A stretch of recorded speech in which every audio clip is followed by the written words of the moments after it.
A palavra do Senhor diz que o Senhor opera em nós tanto querer quanto efetuar. Um dia o Senhor plantou no coração de alguns irmãos aqui na Ilha do Governador de começar a sinalizar o reino de Deus através de pequenos grupos. E aquilo, de uma certa forma, foi tomando conta das pessoas. Deixa eu falar para você. No início do ano passado, nós éramos um grupo de 15 a 20 pessoas, talvez. Mas era gente apaixonada. Era gente que entendia que o reino de Deus se fazia através de servi-lo, independente das nossas vontades. Muito pelo contrário. A nossa vontade maior é fazer a vontade do Senhor. E isso nos dá alegria. O que a palavra do Senhor diz? Na presença dele há abundância de alegria. Olha que coisa maravilhosa. A gente começou a experimentar isso. E eu nunca senti tanta alegria como eu sinto hoje. Eu senti nesse último ano. Sabe por quê? Porque, gente, você não tem noção da loucura que é pra gente fazer isso aqui acontecer, ó. A gente chegou aqui, a gente veio aqui ontem, 11h30 da noite, a gente tava batendo na porta do shopping. Daí, abriram pra gente e entrou um bonde. Graças a Deus, ontem veio bastante gente. E entrou um bonde, umas 15, 20 pessoas, e a gente começou a montar isso tudo. Gente, vocês viram o palco, gente? Tá estreando hoje, ó. Tá segurinho, tá bacana. É sério, é legal. E a gente botou isso tudo pra cima aqui e começou a montar e tal. Você pensa que acabou aí? De jeito nenhum. Hoje, a gente foi embora 3 horas da manhã pra casa. 6h30 da manhã a gente estava aqui. Isso é muito legal, a gente tem esse momento aqui, é maravilhoso. Mas isso é pontual. Sabe por quê?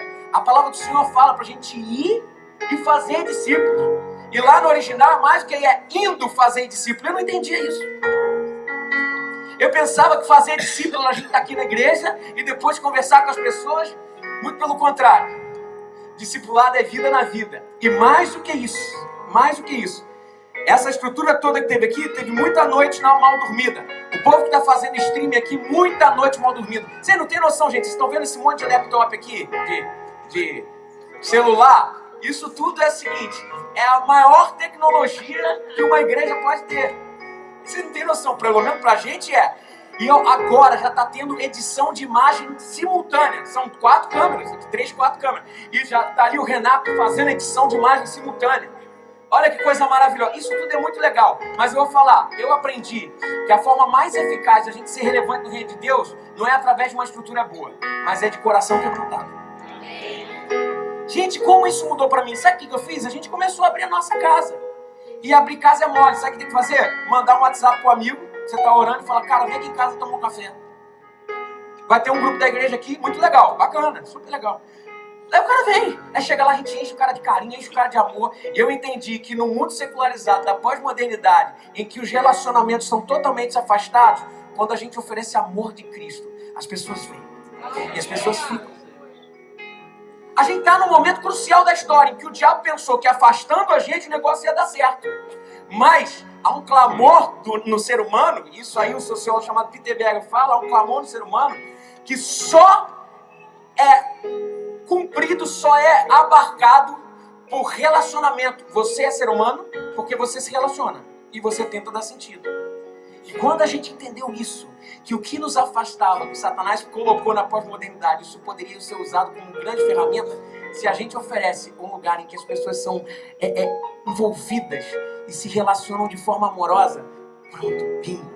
E foi o que o Senhor começou a fazer aqui. E de 10 foi para 15, foi para 20, 30, 40, 50, 70, 100, 120, 130, hoje somos 170. Mas você pensa assim, onde é que estava esse povo todo? Esse povo todo estava se relacionando e proclamando através de relacionamentos em si. Hoje a gente está aqui para celebrar, a gente chamou vocês para isso. A gente está vivendo um momento incrível na nossa igreja, aqui. Nessas 3 primeiras semanas em que vocês não estavam aqui, muita gente me ligou e falou, mas Everton, é proibido ir. Não, não é. Mas a gente estava se preparando. Se trabalhou uma série de mensagens chamada Construindo os Muros, baseada em Neemias. E através disso a gente está montando um quartel-general que não tem a ver com estrutura, mas tem a ver com gente apaixonada, para que todo mundo possa ser cuidado. Olha que coisa maravilhosa, coisa linda. Muda tudo. Muda tudo. A vida ganha mais sabor. Sabe por quê? Não é se o louvor foi bom. Não, isso faz parte também. Mas se a pessoa está sendo cuidada. Que coisa boa. Com estrutura pouca, mas com amor. E eu me lembro de um dos sinais e traços do avivamento, em Atos 2, que era relacionamento em torno de Cristo e proclamação. Coisa linda. Eu fui pastoreado pelo pai dele, e o pastor Josué era assim, ele era jovem, casando com a Bianca, eu tinha acabado de nascer. Foi essa a realidade, mais ou menos. E o pastor Josué é um homem que o Senhor tem chamado para ministrar a palavra do Senhor. Pai, a gente conhece. Perdoa. Obrigado, Dani, muito obrigado. E o pastor Josué tem um ministério muito relevante, tem mudado muitas vidas e também tem investido na gente. Que privilégio ter você aqui, cara. Deus te abençoe. O microfone está comigo agora, hein? Pegar no colo, pode até ter pego mesmo, né? Porque tem uma diferença de idade, realmente. Mas nem isso tudo não, né, gente? Não é isso tudo. Como é que sobe aqui, gente? Aqui. Sobe aí pra mim, por favor. Bem, Tá bom, tá ótimo. Obrigado. Valeu, Beninho. Eu estou muito grato a Deus por tudo que eu estou vendo e sentindo aqui nessa manhã. A gente tem um respeito muito grande pela Ilha do Governador e algumas igrejas desse bairro são maravilhosas, são fantásticas. Dentre elas eu cito a Igreja Batista de Itauá, que foi a igreja que ministrou sobre a minha vida, onde eu fui enviado para o seminário, onde eu me casei. E eu tenho uma gratidão eterna por essa igreja maravilhosa, pastor Maurício e toda a equipe daquela igreja, onde meu pai é pastor emérito. E nesse bairro de tantas igrejas maravilhosas, de tantas igrejas incríveis, também tem muita gente que precisa de Jesus. Tem muita gente afastada dos caminhos do Senhor. Muita gente que nunca conheceu esses caminhos e muita gente que foi desse caminho e depois se perdeu. De vez em quando eu encontro por aí, às vezes a gente está na Barra, assim, vai num restaurante ou vai num shopping, encontra com alguém aqui da ilha. Eu falo, você está onde? Não, estou afastado de igreja. Então, em função disso, a gente vê que estamos aqui para somar com tantas lindas igrejas da ilha, somar, ser parceiros, para que o reino de Deus vá mais longe, porque daqui a pouco Jesus Cristo está voltando, e está à porta, tá? Ah, mas falam isso há muitos anos, mas eu nunca vi tanto desrespeito com a criança como acontece atualmente. E toda vez que mexeram com criança, Deus interviu. Lembra que no Egito tentaram matar as crianças, e você lembra que todo mundo, a grande liderança, o exército todo morreu no Mar Vermelho. Você lembra que o Império Romano permitiu também que se matasse as crianças tentando matar Jesus. E aquele império se autoflagelou. Aquele império ruiu de uma maneira estrondosa. Toda vez que a criança é atingida, Deus levanta sua justiça de uma maneira diferenciada. E hoje a criança não é mais respeitada. A criança, ela é bombardeada por tudo de ruim que o mundo possa oferecer. Então, queridos, mais do que nunca é tempo de nos aproximar do Senhor, de ouvir a voz do Senhor, de viver no Senhor, de tentar lutar contra as nossas mazelas e viver um novo tempo com Ele. Estou muito grato pela vida do Everton, da Priscila e de toda essa equipe maravilhosa que trabalhou a noite inteira, que saiu daqui 3 horas da manhã, que chegou aqui 6h30, para que hoje a gente tivesse esse culto tão maravilhoso a Deus. A equipe de louvor está arrebentando, top das galáxias. O pessoal da Beto está com a inveja danada, o pessoal da Hilson também, né? Porque vocês estão indo muito, muito bem. Glórias a Deus por isso. Nós estamos muito felizes. E eu não estou conseguindo ver todos aqui, porque tem uns faróis aqui no meu rosto aqui, que não me permite. Agora melhorou. Mas eu queria mandar um abraço para cada um de vocês que fez parte da minha história, já que morei aqui na ilha por tantos anos. Hoje, eu vou pregar aqui o mesmo sermão que vou pregar lá na sede daqui a pouco, né? Eu não vou poder ficar para a ceia, vou pedir desculpas a você, porque eu tenho que voltar e pregar lá na sede. Mas eu gostaria de fazer uma pergunta para você hoje.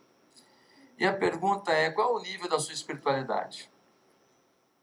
Essa pergunta parece assim um pouco fora de nexo, um pouco sem sentido, porque a gente, na verdade, não tem muita vontade de responder essa pergunta.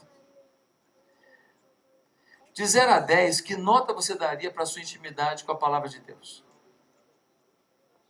De 0 a 10, que nota você daria para a sua intimidade com a presença de Deus? Sentir, Deus está aqui.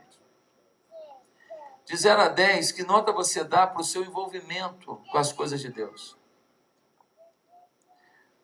Muitos têm uma percepção clara que estão vivendo uma espiritualidade fria. Mas muitos estão também enganados. Estão no meio da igreja achando que sua espiritualidade é suficiente. Por quê? Porque se comparam com gente fraca. Se comparam com gente que vive uma vida espiritual mais miserável que a própria. E quando a gente se nivela por baixo, a gente tira a onda. A gente se acha alguma coisa.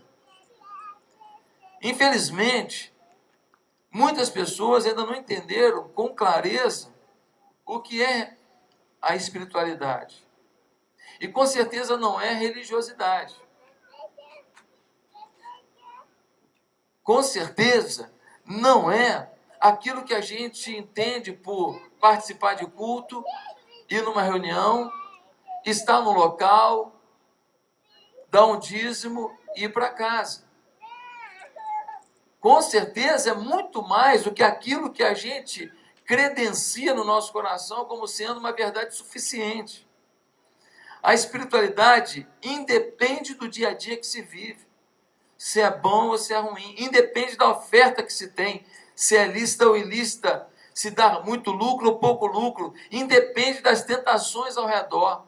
Ela é maior, ela é alicerçada não na capacidade ou na personalidade de alguém. Ao contrário, a espiritualidade é se esvaziar e deixar o Espírito dirigir, o Espírito controlar, o Espírito discernir o que fazer em cada momento.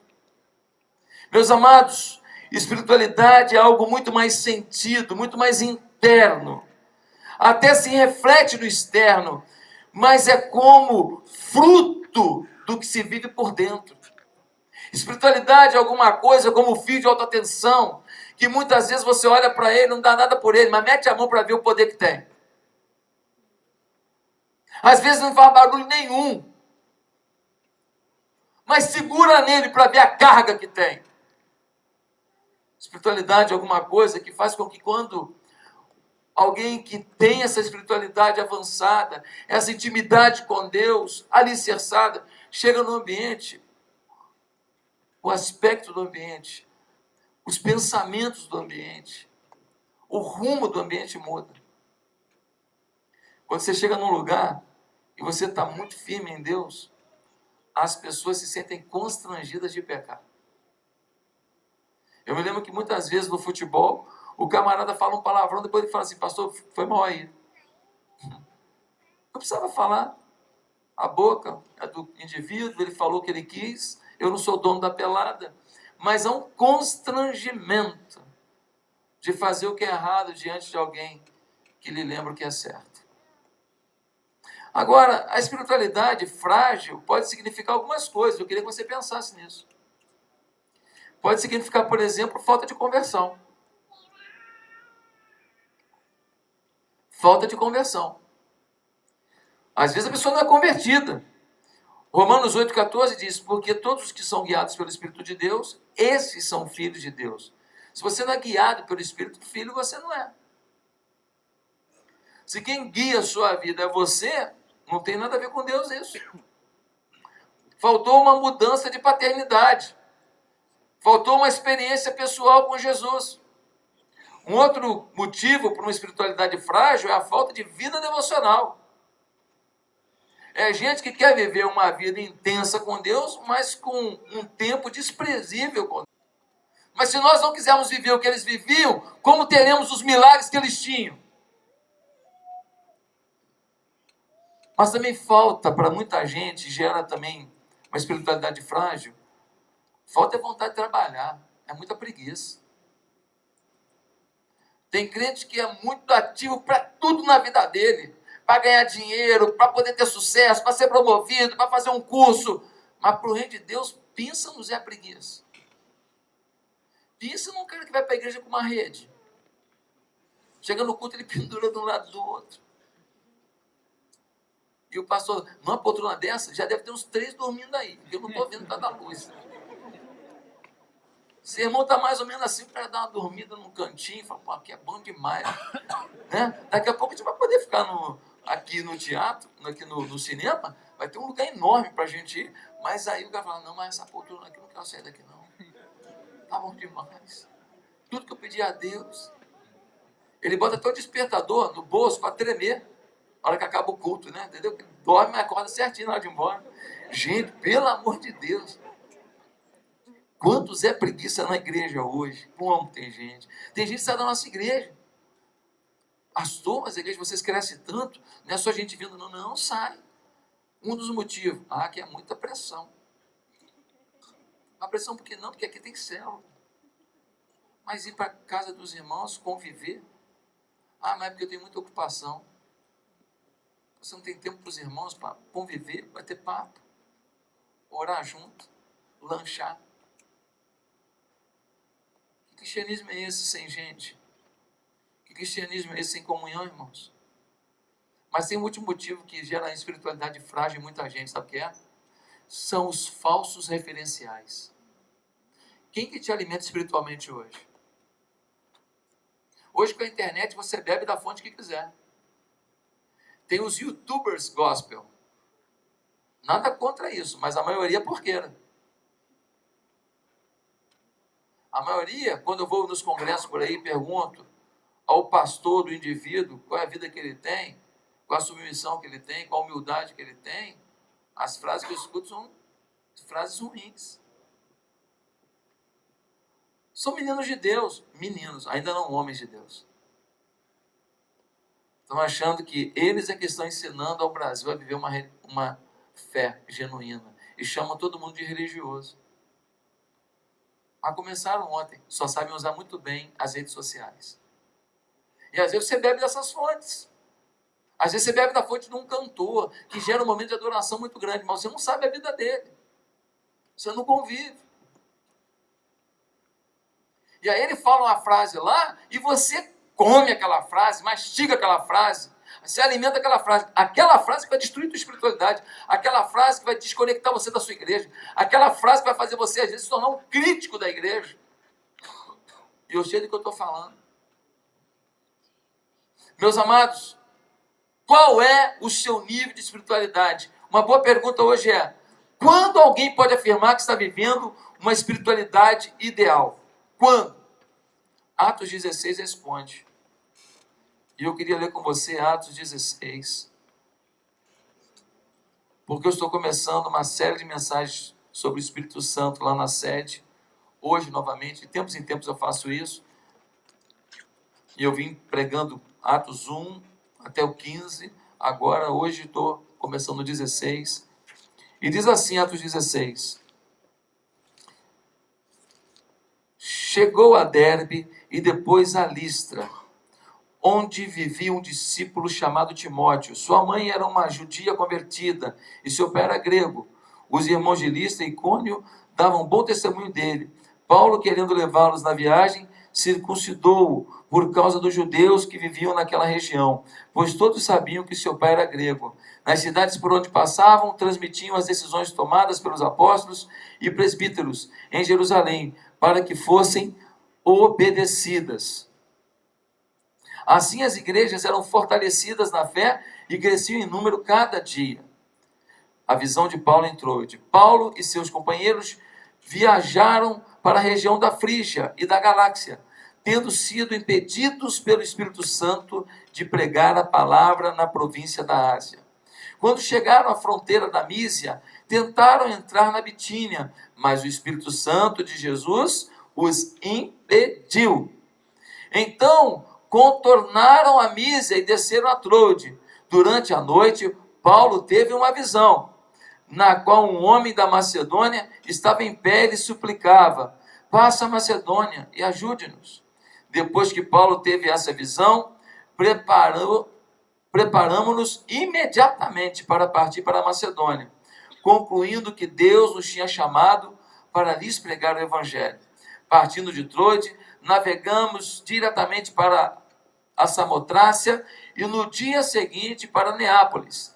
Dali partimos para Filipos, na Macedônia, que é a colônia romana e a principal cidade daquele distrito. Ali ficamos vários dias. No sábado, saímos da cidade e fomos para a beira do rio, onde esperávamos encontrar um lugar de oração.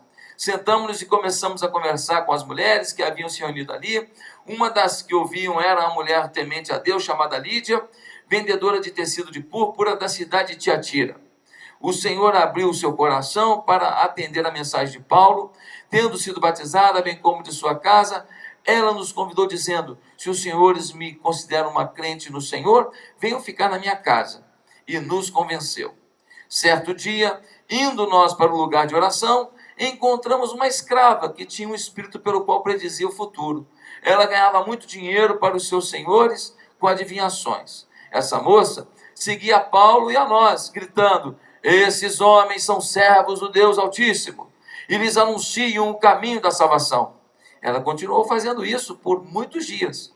Finalmente, Paulo ficou indignado, voltou-se e disse ao espírito: em nome de Jesus Cristo, eu lhe ordeno que saia dela. No mesmo instante, o espírito a deixou. Percebendo que a sua esperança de lucro tinha se acabado, os donos da escrava agarraram Paulo e Silas e os arrastaram para a praça principal diante das autoridades. E levando-os aos magistrados, disseram: estes homens são judeus e estão perturbando a nossa cidade, propagando costumes que a nós romanos não é permitido aceitar nem praticar. A multidão juntou-se contra Paulo e Silas e os magistrados ordenaram que se lhes tirassem as roupas e fossem açoitados. Depois de serem severamente açoitados, foram lançados na prisão. O carcereiro recebeu instrução para vigiá-los com cuidado. Tendo recebido essas ordens, ele os lançou no cárcere interior e lhes prendeu os pés no tronco. Por volta de meia-noite, Paulo e Silas estavam orando e cantando hinos a Deus, e os presos os ouviam. De repente, houve um terremoto tão violento que os alicerces da prisão foram abalados. Imediatamente, todas as portas se abriram e as correntes de todos se soltaram. O carcereiro acordou e, vendo abertas as portas da prisão, desembanhou sua espada para se matar, porque pensava que os presos tivessem fugido. Mas Paulo gritou: não faça isso, estamos todos aqui. O carcereiro pediu luz, entrou correndo e trêmulo prostrou-se diante de Paulo e Silas. Então levou-os para fora e perguntou: senhores, que devo fazer para ser salvo? Eles responderam: creia no Senhor Jesus e serão salvos, você e os da sua casa. Eu li um texto grande porque ele tem muitas lições sobre quem quer entender quando alguém pode afirmar que tem uma espiritualidade ideal. Pastor, quando eu posso dizer que a minha espiritualidade é ideal? Primeiro, quando se está tão próximo do Espírito Santo para entender até que não deve fazer o aparentemente certo e deve fazer o aparentemente errado. Agora você me confundiu, pastor. Eu também fico confuso com essa frase. Mas é uma revelação que Deus me deu nesse texto. Quando que a gente pode dizer que tem uma espiritualidade ideal? Quando se está tão próximo do Espírito Santo para entender até que não deve fazer o aparentemente certo e deve fazer o aparentemente errado. Pastor, o que você quer dizer com isso? Gente, olha isso. Quando nós demos o texto agora, nós vimos logo no início que Paulo e Silas, eles seguiram o caminho evangelizando, mas lá no versículo 6 diz assim: tendo sido impedidos pelo Espírito Santo de pregar a palavra na província da Ásia. Quando fala em pregar, a gente fala, prega o tempo inteiro, prega em qualquer lugar, prega para valer, mas Deus falou, não prega aí não, é para outro lugar. Lembra de Jonas? Ele queria pregar onde? Em Tarsis. E Deus queria que ele pregasse aonde? Em Nínive. A questão não era parar de pregar, mas a questão era aonde pregar e a hora de pregar. Meus amados, é incrível como que uma pessoa que está vivendo uma espiritualidade ideal entende até o certo que não deve ser feito, pelo menos naquela hora. E quando a gente vê mais à frente, a gente vê o quê? A gente vê que Paulo entra numa cidade e vê uma moça endemoniada. E ela fala assim: estes são servos do Deus Altíssimo. Tem um endemoniado na sua frente. Qual é o que certo a fazer? Expulsar o demônio, sim ou não? Vai deixar a menina endemoniada vários dias? Paulo deixou. Paulo deixou. A menina ficou vários dias endemoniada, declarando uma verdade e gerando confusão na cidade. Porque se ela diz uma verdade sobre Paulo e Silas, que eles são homens de Deus, então será que ela também não é de Deus? E na verdade ela era do diabo. E Deus permitiu que aquela mulher continuasse endemoniada alguns dias, até que Paulo, tomado pelo Espírito, disse: agora, sai dela. E saiu. Quando você é íntimo do Espírito, você entende até o momento de não fazer o aparentemente certo.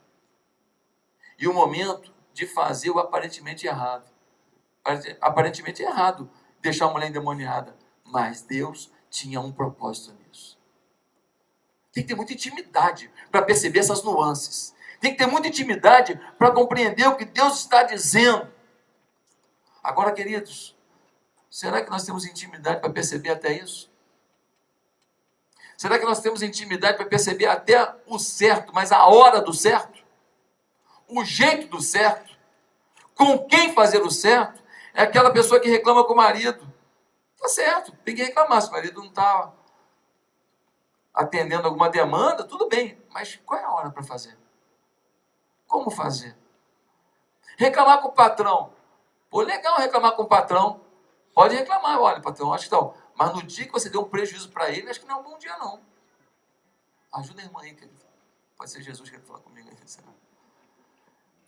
Terceiro, o sexo é lícito, sim ou não? É presente de Deus, sim ou não? A questão é, dentro do casamento. Sexo dentro do casamento. Criticar algo na igreja é possível? Sim. Pode ser criticado a igreja? Pode. Mas com alguém do lado? Com alguém da célula? Por que não com a liderança para que seja melhorado aquilo que pode ser um problema? Ou até para explicar que na verdade não é um problema, mas você não compreendeu o que realmente aconteceu. Ou seja, o certo também tem o tempo e o modo. Senão o teu certo vira o teu errado. O teu certo dá errado. Quem está entendendo? Diga, eu estou. Amém, irmãos? Segundo lugar, quando é que alguém pode dizer que está vivendo uma espiritualidade ideal? É quando a pessoa tem visão espiritual a seguir. Há muitas pessoas na igreja que têm visão empresarial, visão estudantil, visão profissional, visão familiar, visão de cuidado com o corpo, visão de entretenimento. Tem visão para um monte de coisa, menos uma visão do Espírito para a sua vida, e todo crente deveria ter. Dá uma olhada no que acontece quando Paulo, no versículo 9, a gente lê assim, ó. O Espírito falou, ó, não pode ir para cá, não pode ir para lá, não prega aqui, não prega ali. Aí Paulo fala, mas onde que eu prego no final? Aí no versículo 9 diz assim, essa luzinha aqui me atrapalha, mas eu estou conseguindo. Durante a noite, Paulo teve uma visão, na qual um homem da Macedônia estava em pé e lhe suplicava, passe a Macedônia e ajude-nos. Uma hora o Espírito diz, aqui não, aqui não. Outra hora o Espírito dá uma visão de noite e Paulo vê um homem falando, passa aqui na Macedônia, nós precisamos da pregação aqui. Meus irmãos, um dos desafios da gente nessa igreja Atitude que está surgindo aqui, da Ilha do Governador, é entender a visão de Deus para cada vida aqui. Não é uma visão para a igreja só. É uma visão para a sua vida. Nós queremos descobrir juntos. Porque se você estiver na visão de Deus, cada um de nós vivendo a visão de Deus, essa igreja vai ser uma igreja de milhares de pessoas em pouco tempo. E vai mudar a história da ilha. E vai se converter traficante, vai se converter gente perdida, e vai se converter bandido, e vai se converter, meu Deus do céu. E policial corrupto vai deixar de ser corrupto, e político corrupto vai deixar de ser corrupto, e gente desesperada vai se alegrar em Deus, e família será restaurada, e milagres vão acontecer, porque você está dentro de uma visão de Deus. Às vezes você está indo bem na vida, você está ganhando dinheiro, você está viajando, você está com dinheiro no bolso, você está com a casa legal, você trocou de carro. Sua vida parece até que é uma vida assim, extremamente abençoada. Não, ela é abençoada. Extremamente abençoada é quando você está no centro da vontade de Deus. Extremamente abençoada é quando você descobre qual é o eixo de Deus para a sua vida. Vocês conhecem a minha história? Todo mundo aqui me conhece? Ou a maior parte aqui?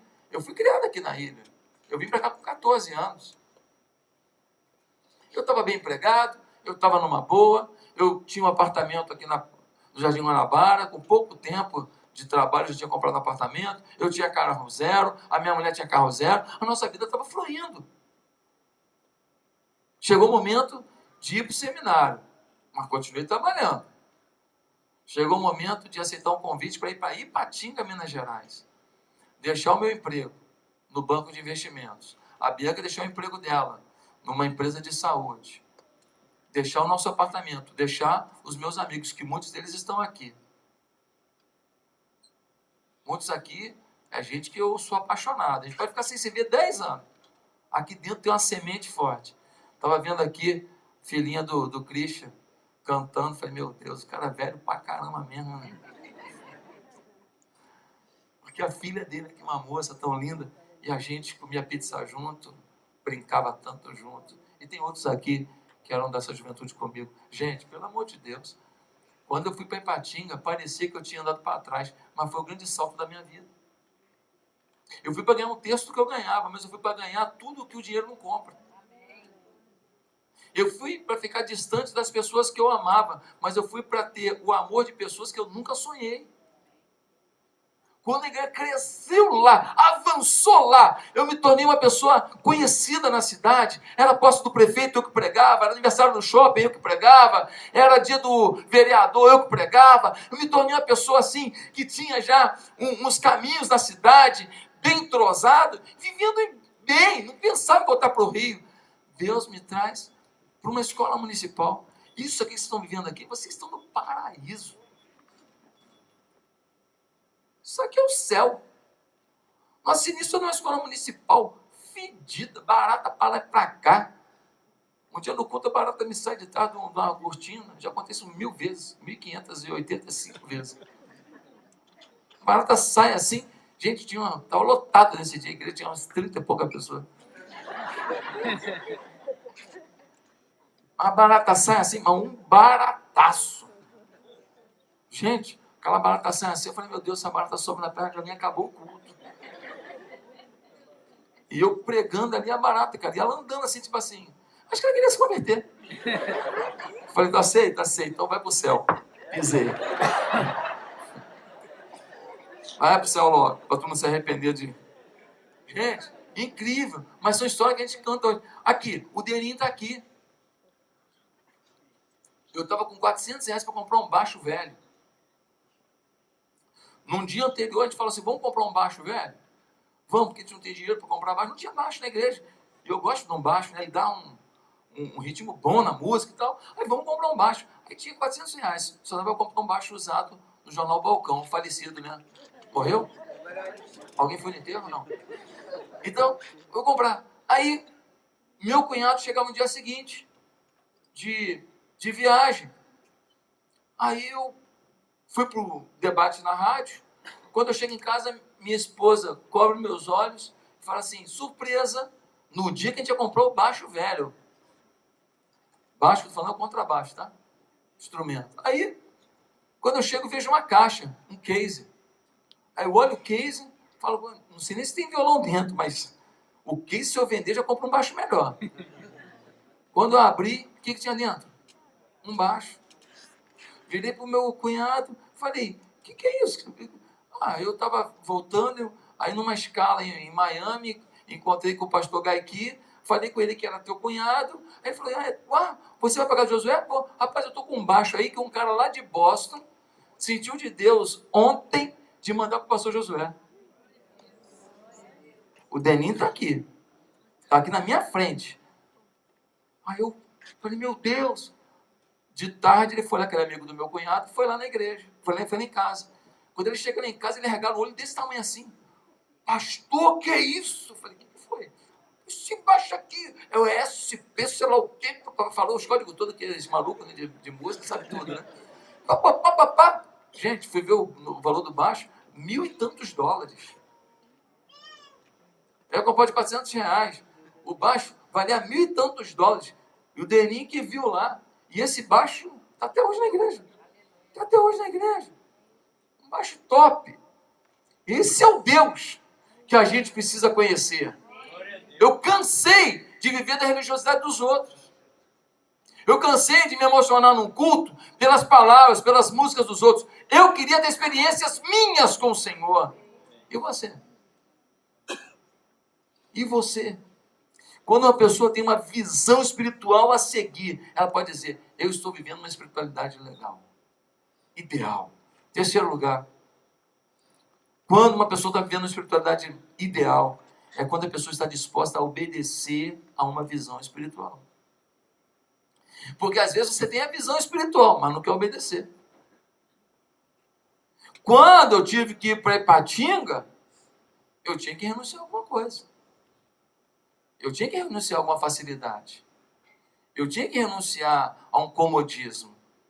Eu estava bem alojado, apartamento meu, perto dos meus amigos, perto da minha família, trabalhando. Eu podia fazer a obra de Deus na igreja de Tauá, onde eu era membro. Podia ou não podia? Podia continuar. Podia ser seminarista da igreja para fazer alguma coisa, depois virar um pastor da igreja numa igreja filha, alguma coisa assim. Poderia, mas não, querido. Tem que estar disposto a obedecer. Olha o versículo 10.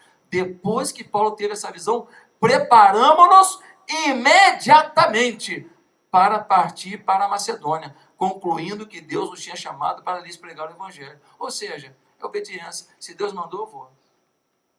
Ah, mas é para ir lá para a Indonésia. Deus está falando. Confirmei com Deus, orei, estou em paz, eu vou. Porque vai acontecer um avivamento, vai se converter todo mundo. O país vai mudar. O presidente vai se arrepender. Deus vai operar milagres e maravilhas. Alguma coisa sobrenatural você vai viver. Porque você não teve só uma visão de Deus, você obedeceu. Quando eu vi o Everton fazendo tanta coisa boa, trabalhando, tudo, mas sem uma visão do real, que era o chamado pastoral dele, e nós começamos o discipulado com ele, talvez o pastor Caio, cadê o Caio? Está por aí? Aquele foi o momento de ajudar o Everton a alinhar a visão. Falei, cara, o teu chamado é pastoral.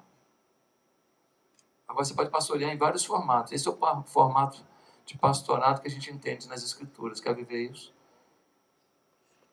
E ele, extremamente humilde, submisso, começou a viver esse alinhamento de Deus. Hoje eu chego aqui, a outra sala está lotada, e essa aqui é cheia de gente em pé.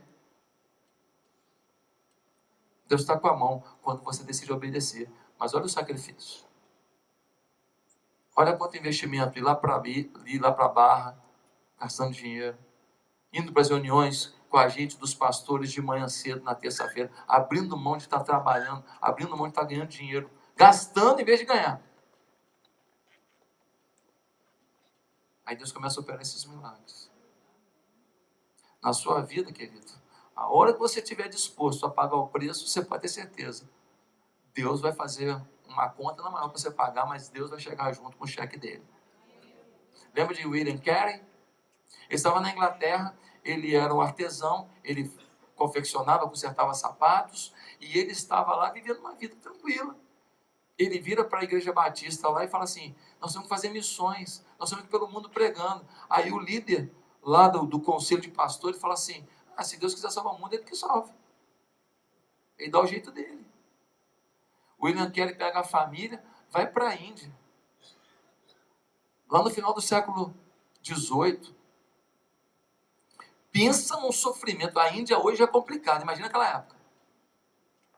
O camarada vai. Um filho dele morreu lá. A mulher dele ficou adoecida lá. Só que ele traduziu a Bíblia para mais de 30 idiomas e dialetos. Partes da Bíblia, pelo menos. O camarada revolucionou. Trouxe uma nova visão de missões. A obra missionária se expandiu no mundo inteiro, porque um dia um homem obedeceu. Pagou um preço, Mas eu estou falando dele aqui em pleno século XXI, porque até hoje as marcas dele estão sobre nós. Nós fomos para Vancouver agora, abrimos a Atitude de Vancouver. Gente, é só dinheiro que a gente gasta. Eu falo para as igrejas filhas, eu falo, cara, se não fosse vocês, a gente aqui na sede estava rico, por causa de vocês eu estou pobre. Tem um monte de obra que eu não fiz na sede até hoje, porque eu faço nas igrejas filhas um monte de coisa, e aí não sobra dinheiro para a gente lá, para a gente fazer o que a gente precisa. O nosso estacionamento não tem calçamento até hoje, é uma poeira danada. E as mulheres vêm de salto alto, meu Deus do céu. É uma reclamação na minha orelha que eu não estou aguentando mais. Eu tenho que resolver isso. Mas por causa de missões. Porque um homem como William Carey pagou um preço e nós temos que pagar. Ei, empresário, qual é a visão de Deus para a sua vida? Você quer pagar o preço? Ei, funcionário de uma empresa. Ei, dona de casa. Ei, jovem. Qual é a visão de Deus para a sua vida? Você está disposto a obedecer a essa visão? Você não tem como se dar mal. Não tem. Ah, pastor, você fala isso que a sua vida agora já estabilizou, deu certo. Você não sabe os problemas que eu enfrento. Você não sabe das minhas lutas. Eu não vivo por circunstâncias, eu vivo por princípios. A obra de Deus é maior do que eu. E as lutas que eu vivo talvez me façam orar mais, depender mais de Deus. E aí Deus vai fazendo uma obra maior do que aquilo que um dia Ele me disse. Porque Ele sabe como tratar com esse filho aqui, que também tem suas limitações. Você precisa entender isso na sua vida. Se você esperar tudo ficar arrumadinho na sua vida, organizado, quitar o seu apartamento, trocar de carro, arrumar isso, ficar curado desse problema de saúde, sua mãe sair do hospital, seu pai ganhar uma indenização, aí você vai servir a Deus? Você não vai fazer nada. Jesus vai voltar e você não tem o que oferecer. Querido, em quarto lugar, quando é que a gente pode dizer que a gente tem uma vida ideal, espiritualmente falando? É quando a vida devocional passa a ser uma prioridade prazerosa no nosso dia. É quando a vida devocional passa a ser uma prioridade prazerosa. Porque tem gente que faz uma prioridade por obrigatoriedade. Tem que ler a Bíblia, deixa eu ler um capítulo para ir embora logo. Tem que ouvir um louvor. Deixa eu botar uma música pequena para não cantar logo esse negócio. Ah, eu vou para o trabalho, aí eu vou com o fone aqui e vou ouvindo música no ônibus. E já é meu devocional. Vai dormindo aqui lá. Não sabe nem o que estava sendo cantado. Mas olha o que acontece no versículo 13 e no versículo 16. Diz que Paulo e Silas estão procurando um lugar para orar. O grande segredo de Paulo é que ele dava um passo, parava e orava. Dava outro passo, parava e orava. O grande segredo de Abraão é que ele dava um passo, parava, fazia um altar a Deus, adorava. Andava mais um pouco, fazia um altar a Deus. Ele, não sei quantos altares Abraão deixou. Todo lugar que ele chegava, ele levantava o altar. O grande segredo de Jó é que ele levantava altares ao Senhor. Inclusive, tinha 10 filhos beberrões. O homem mais santo da terra, seus 10 filhos não queriam nada com Deus. Porque a escolha de um filho é de um filho. E ele levantava altares por ele e levantava altares pelos seus filhos. Até que um dia a casa caiu e os 10 morreram. Os grandes homens de Deus levantam altares ao Senhor a cada trecho de caminhada. Deixa eu te perguntar uma coisa. Como é a sua vida devocional? No dia tem um tempo teu com Deus em que você fala: Deus, eu queria a tua presença manifesta aqui. E você sente esse Deus presente. Isso rola contigo. Isso acontece com você. Essa coisa, essa química espiritual. Essa coisa que fala assim: Deus, tu estás aqui. E o que a tua palavra está falando agora é para mim. Quando eu estava preparando essa mensagem, ontem, eu estava falando: meu Deus, cara, às vezes eu tenho que deixar de fazer o certo. E às vezes eu tenho que permitir o errado. É isso mesmo? Sim, porque eu tenho um propósito maior. No meu tempo, do meu jeito, as coisas acontecem. Querido, a oração é fundamental. Jesus parava para orar, Paulo parava para orar. Agora nós achamos que nós podemos fazer sem orar. Nós estamos nos achando que o nosso casamento será feliz, que os nossos filhos serão felizes, que a nossa empresa vai se manter e vai crescer, que seremos promovidos, que as bênçãos virão. Ah, pastor, não, quando eu estou no perrengue eu oro. Ah, o perrengue, todo respeito, hein? Para quem não entendeu, que o menino com o apelido dele era perrengue, agora não, é bem isso. Ah, quando eu estou na aflição, aí eu oro, querido. A oração é um dia a dia com Deus. A oração não é uma coisa pontual, na hora do desespero, que você nem coordena o que pede. Não, querido. Deus quer ver legitimidade nessa oração. Não é uma oração só na hora, assim, que você não sabe o que fazer. É aquela oração que você fala assim, Deus, hoje eu queria saber o que fazer. O que o Senhor tem para mim hoje? Tem algum milagre hoje para mim?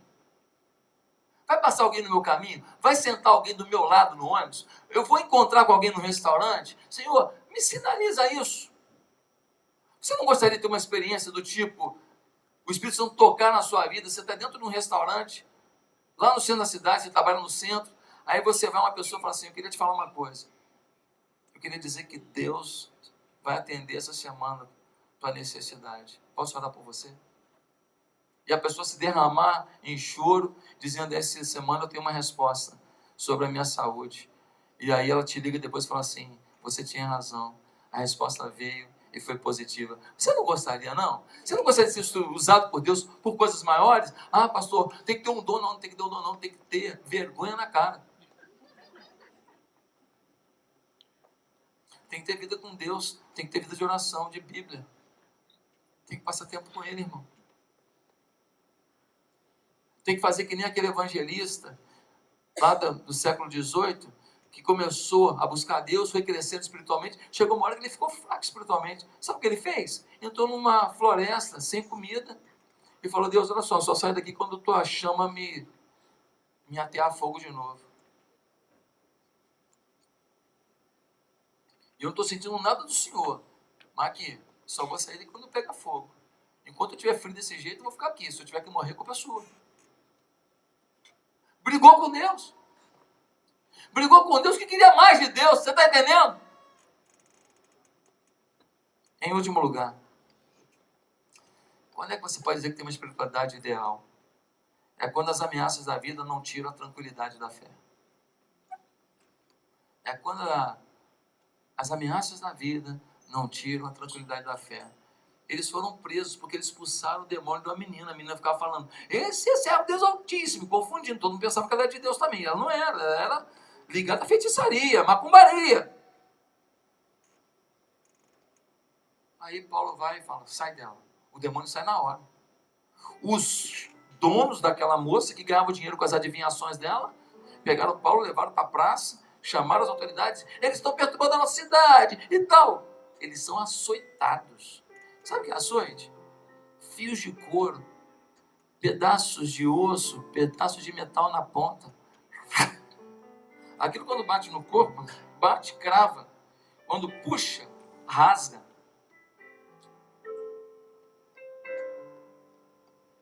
Paulo foi açoitado. Ele vai para a prisão. O que ele podia falar para Deus? Caramba, hein, Deus? Legal demais, hein? Eu estou pregando o evangelho, liberto a menina endemoniada, no final tomo um couro. Bom demais, hein? Ele não podia falar isso? Ele não tinha direito?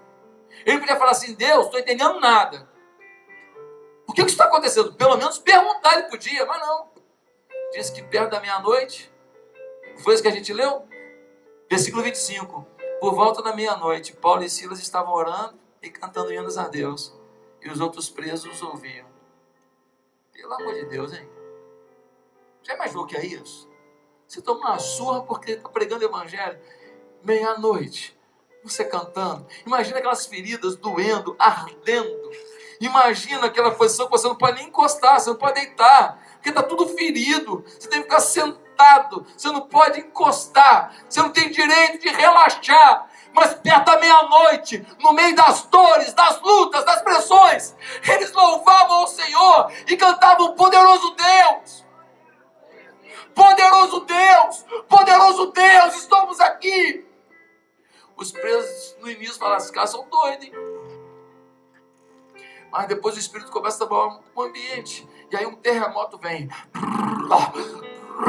Balança tudo. E as cadeias se abrem. O carcereiro fica desesperado. Ele fala: saiu todo mundo. Os presos foram embora. Vão me matar. Quando ele pega a espada para tirar a própria vida, antes que os seus líderes tirem a sua vida, Paulo grita: não faz nada não, está todo mundo aqui. Mas como assim? As grades estão abertas e ninguém fugiu. Você acha que alguém sai de um culto que nem esse? O homem pega uma luz, vai até Paulo e Silas, os traz para fora da prisão e fala: moço, como eu posso ter essa vida espiritual ideal? Como eu posso ter a vida eterna? Me fala. E Paulo responde: crê no Senhor Jesus Cristo e será salvo, tu e a tua casa. Eu quero concluir para você dizendo que quando você se torna alguém que vive uma espiritualidade ideal, Deus passa a ter um projeto não apenas para a sua vida, mas para a sua família. E com todas as lutas que a gente tem na nossa casa, com todos os sofrimentos que a gente carrega, nós temos que olhar não para o hoje, mas olhar para frente e declarar sobre a vida daqueles que amamos: ei, eu já te vejo lá. Eu já te vejo lá na frente. Eu já te vejo servindo a Deus. Eu já te vejo no milagre. Eu já te vejo na bênção. Porque a promessa do meu Deus está sobre nós. Por que que Paulo foi açoitado? Deus queria salvar a família do carcereiro. Às vezes, alguém faz escárnio com você. Quando eu, na época da campanha, orei por um candidato a presidente, orei, como sempre fiz. Todo candidato falando na igreja, eu orei. Eu tomei muita pancada. Muita pancada. Com direito, todo mundo falar o que quiser. Mas no dia que aquele homem foi empossado, e aí não importa se você gosta de tudo que ele fala, porque eu acho que nenhum candidato era perfeito, né? Mas no dia que ele foi diplomado, que eu estava presente, ele virou para a Rosa Weber, para o ministro Barroso, o ministro Supremo, e falou: eu quero que o pastor olhe, declarando a bênção sobre a minha vida antes de assumir o cargo de presidente da República. Às vezes o teu escárnio de hoje é a tua honra de amanhã. Às vezes o teu xingamento de hoje é a tua vitória de amanhã.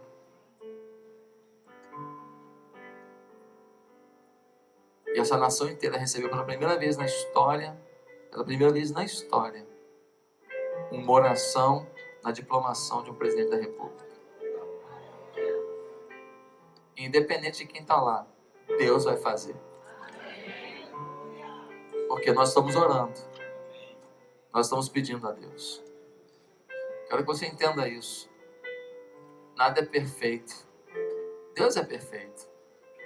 Mas no meio das nossas imperfeições e lutas, o nosso Deus está desejoso de fazer um grande milagre.